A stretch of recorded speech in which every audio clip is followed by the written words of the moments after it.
What up, Dodgers Nation? D-Mag here, and I'm here with the one and only Ben Verlander, the host of the Flippin' Bats podcast. A lot of our viewers love your show, man. Thanks for rocking with us, Ben. Of course. Appreciate you having me.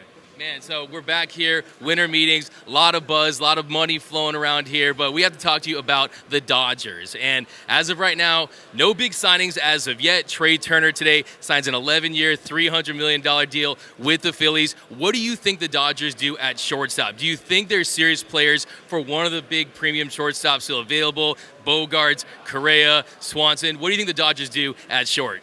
Absolutely. They're the Dodgers. They're serious players and whoever they want to be. I think, and I don't know how this would go over with the fan base. You can tell me, but I really think there's a play at Correa that could happen there. I mean, it just feels like at a certain point, now Trey Turner's gone, right? And if Dansby or Xander re-sign with their previous organization, which I'm not saying both will, I think one of them might be available, but then you're looking at Correa and one of those two being available free agents, and you have to believe the Dodgers are going to get one of the big four shortstop free agents that were on the market to start. So they're going to get somebody. It's just a matter of, at this point, I think Correa or Dansby or Xander, and I would say Correa, and I think it'd be quite an interesting fit for sure. Interesting to say the least. Of course, we know what happened in 2017. We won't get into that.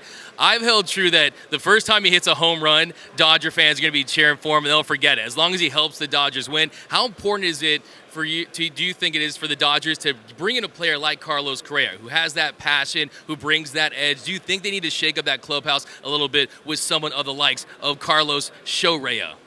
I don't know if it's shake up the clubhouse. I think it's just a guy, Correa, who has obviously the postseason experience, which the Dodgers have plenty of, but he's just he's a gamer. He's one of the most clutch players of all time in the playoffs, and that's who you want on your team. You want a guy with some attitude like him, and whether the fan base takes to him immediately or not, and I'm sitting here talking as if it's going to happen, just hypothetically, whether they take to him or not, I don't know if it'll be the first home run, but by the All-Star break when he's doing what he does, they'll be fans of his, and he's a guy that you want on your team in the playoffs. Look, the name of the game is to win a World Series, right? And for the Dodgers of late, it hasn't been happening when it probably should be, or at least be there. So what is there to do? A guy like Carlos Correa knows how to win in the playoffs, and he'll bring an attitude along with him. I think it could be a great fit. I really do. It'd just be fun for the baseball world to experience it.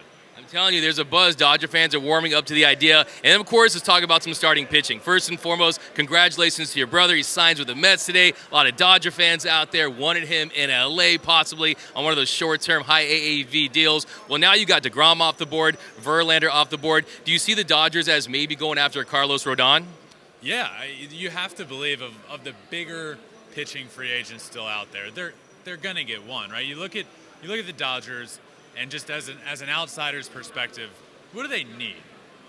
The lineup is great. It's one of the best lineups that we've ever seen, and then especially when they add a shortstop. But pitching. A starter would be great. Obviously, Walker, Hurts, but bullpen was a huge issue last year.